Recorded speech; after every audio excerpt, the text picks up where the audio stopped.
Today I'll be showing you how to make a chicken Milanese with a beautiful fennel and arugula salad on top. For this recipe you'll need some seasoned cracker meal, or you can use breadcrumbs if you wish, all-purpose flour, egg wash, extra virgin olive oil, a beautiful pounded chicken breast, and a salad of baby arugula and fresh fennel.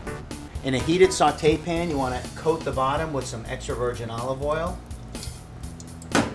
Get your chicken breast, lightly dust it in the flour, dip it in the egg wash, coat it completely with the cracker meal, and right into the pan. Lightly brown the chicken on both sides, and in a preheated oven at 375, you're going to put the chicken in for about 15 minutes. After about 15 minutes, the chicken will be ready, and you're ready to plate it up. You want to make your salad with a little extra virgin olive oil,